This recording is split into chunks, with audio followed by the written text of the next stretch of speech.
Je vois dans une manifestation intersyndicale où il y a très peu de monde, quand même un groupe conséquent, surtout de femmes, bien qu'il y ait aussi un homme, donc de l'école Marcel Kahn en grève. Ça c'est au Poteries là. Oui, Voilà. Poteries. Moi j'étais prof à Rue de l'Off, hein, en face.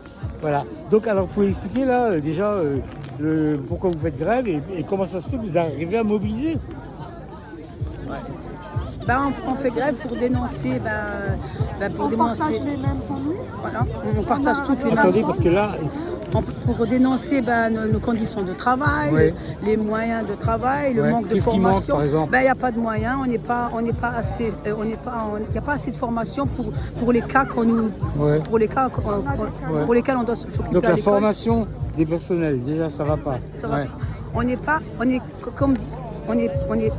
On est dans le corps enseignant, on n'est pas des soignants.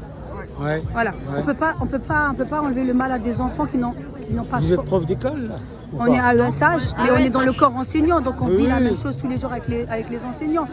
Même malgré qu'on soit à ESH, on ne peut pas tout faire. On n'est pas formé pour ces cas d'enfants, c'est des cas difficiles, c'est des cas médico-sociaux. Oui, surtout là-bas dans le quartier, Voilà. il y en a pas mal. C'est des cas j'habite pas loin. qui ont besoin de soins, qui ont besoin d'hôpital de jour, qui ont besoin de psychologues, de pédopsychiatres. Nous, on est d'un suivi spécifique.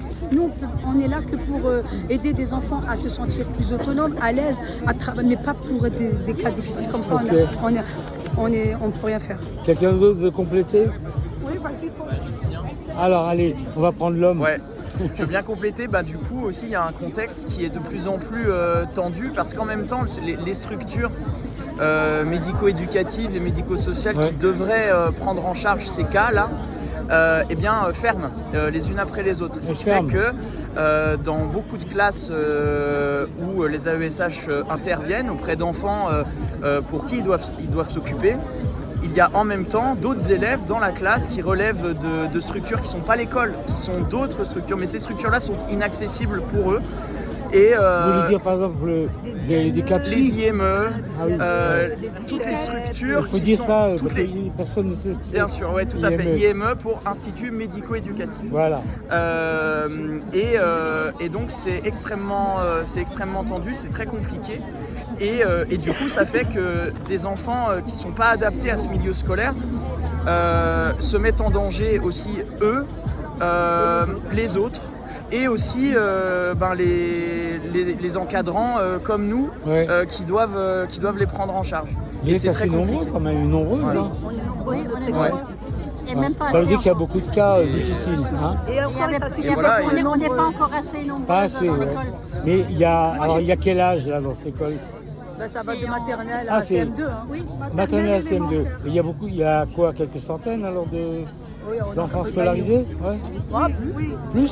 Ouais. Enfants malades ou enfants tout court dans l'école? Vous continuez? Non, Scolarisés. Voilà. Une Alors centaine, c'est qui une grande veut école. rajouter quelque chose encore? Ah non, pour l'école, il y a plus d'une centaine d'élèves scolarisés. On va vous filmer toutes quand même. Hein. Parce que là, 1, 2, 3, 4, 5, 6. Les conditions de travail deviennent difficiles, même psychologiquement, c'est quand même très compliqué. Donc il y a un problème de direction là. On se sent pas reconnu. Voilà, il n'y a aucune reconnaissance. Voilà. On a l'impression de ne pas savoir comment aider ces pauvres enfants. On n'a pas tous les moyens, on n'arrive pas avec tout ce qu'on peut Vous faire. parlez de moyens matériels ou d'autres moyens? Que ce soit moyens matériels, que ce soit moyens humains, que ce soit. Voilà. C'est Nous ne sommes pas des éducateurs spécialisés. Pardon? Nous ne sommes pas des éducateurs spécialisés. Oui. Nous sommes des on accompagne pour les adapter aux activités scolaires. Oui, pour qu'ils puissent suivre l'école normale, la classe, quoi. Oui.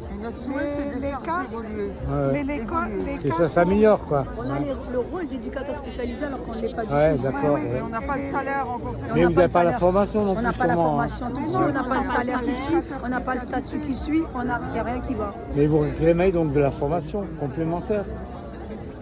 on a des formations de base, Oui. mais comme pour l'autisme, on avait 4 heures de formation pour l'autisme. Ah oui, En 4 heures sur l'autisme, voilà. c'est En pas 4 heures, beaucoup. vous apprenez juste les bases. Ouais, Vous apprenez mais il n'y a pas une grand-chose. formation continue après pendant le boulot ou même en dehors du boulot, non? On nous propose ça rarement. Hein.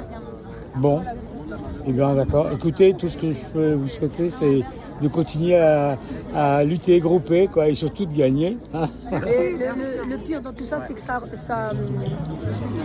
remet en cause les enfants qui ont vraiment besoin d'aide. Vous savez, les enfants qui peuvent évoluer, qui peuvent travailler en autonomie, qui peuvent, voilà, ils sont lésés parce qu'il faut qu'on fasse, parce qu'on s'occupe des autres cas qui sont plus lourds, qui relèvent des ITEP et des IME, et on les néglige.